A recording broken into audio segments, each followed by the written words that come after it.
Hello, this is Eli Brooke with another episode of Planner Thursdays with Productive Style. Today we're going to be drawing a very simple, fun floral weekly spread.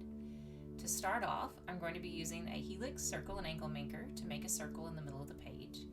I'm actually using this as more of a stencil than its actual use, but it can make all different sizes of circles.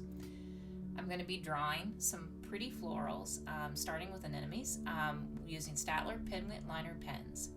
These doodles are from the Floral Planner Doodles book.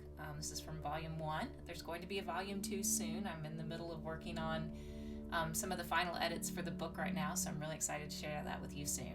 To do the flower, you just do a set of kind of center stamens and then a lot of large petals and layers on the outside. This is also going to be filled in with vines, so I'm adding some leaves and just simple stems coming out to fill in the circle that I made.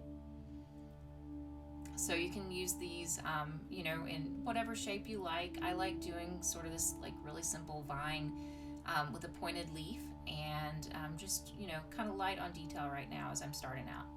I'm using a 0.5 pen to do a darker outline for these flowers, and then I fill in the details with a 0.3 pen. In the middle of the anemone, I'm doing just a series of little petals that kind of look almost like a daisy or a sunflower, just one row of petals though, and then a little bit of an outline where the leaf in the very center part of this has a variety of colors. And then always to add in the flower details, just add in a few of the lines that will give you just a little bit more depth on your flower. So just continue adding those lines, pretend you're kind of watching the leaf curve, and then on the bigger leaves I'm adding in just a little bit of detail. I'm going to do some stripes that I'll fill in with a couple shades of green, and then just on the smaller petals just a center line so we can add some shading later. I usually use Tombow dual brush pens to fill these in, and that's what I'm going to be using this week, so I'll show you a couple techniques you can use with those. So from this, I'm going to actually go in and ink the circle because I decided I liked that border look, just to give a little bit of a stronger line there. So sometimes I'll erase out the circles and just use it to build out a flower pattern, but today I want that circle to be prominent on the theme. And now I'm going to be adding sections for the days of the week and any kind of different items. You can add as many as you like. Usually I will do, a Sunday through Saturday view, and then I'll do another section that's either ideas or a to-do list, but somewhere just to capture a running list of things that apply to any day of the week. So just measuring out on the sides here, making some simple lines to capture some of those to-dos. And filling in the dates here. I'm using a finer pen to do the actual writing. My handwriting is not perfect, but if you're great at hand lettering, this would be a good place to use that too. But however you want to fill in, the days of the week or whatever sections you want to include here. So this will be a nice pretty flower in the middle. I've been loving doing these florals lately. They're really relaxing, and it's an easy way to learn to draw because with flowers there's so much variety in nature. It makes it very simple to make it your own. And so as the next step, I'm going to do the middle section here with my ideas. So hopefully have lots of ideas for this week. So that's it on inking out the original design. So now let's add some color. One of my favorite things is adding bright colors to these spreads. Sometimes pastels and sometimes, just true brights. With this one, I'm using a pastel blue, and I'm just going to go ahead and ink directly on the page.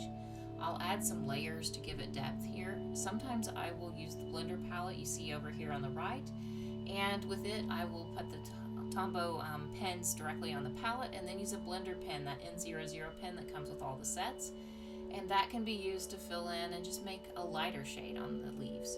But this, I want that solid bright color, so I'm just going to go ahead and fill them in initially. And we'll get a complementary color here. So this is a really dark color, so I'm going to use that shading technique I just mentioned and just put layers on here. And you just think about the way the leaves would lay and the light. So where a leaf is laying on top of another leaf, you might see a shadow. You might see them in between individual leaves as well, or along those crease lines. So just going to continue to add color until I like the way this looks, kind of toward the middle to make it a bit darker where the petals kind of curve in around that center component. And kind of darken in just with the pure color some of those leaf lines and maybe blend it out a little bit here. In the very middle, I'm adding yellow accents. This month is all about blues, teals, and yellow accents with some of the bright green leaves. So I'm going to continue that leaf theme, starting off just filling in some of those lined sections and then filling in solid color with a lighter green. I'm going to use a light and a dark green here. So using that lighter green to fill in all of those vine details.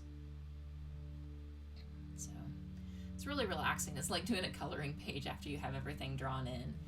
I'm thinking about releasing some of these spreads as color in spreads, so you can print and then color them.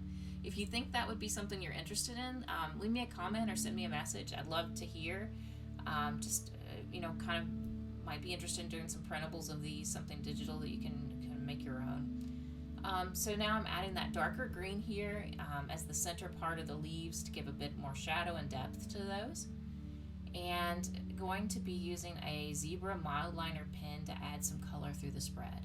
I'm just freehanding the lines here. They don't have to be perfect, just kind of a little bit of a rough line here.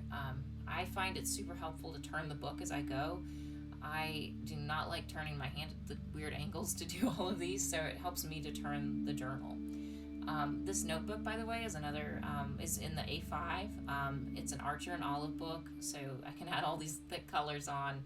It's 180 GSM paper, so it gives really good quality. I'll link that below too with the discount code. So I hope you enjoyed this video. Please take the time to like and subscribe. There will be lots more coming soon, including some cute floral cards that I'll be posting on Saturday. Thanks for joining.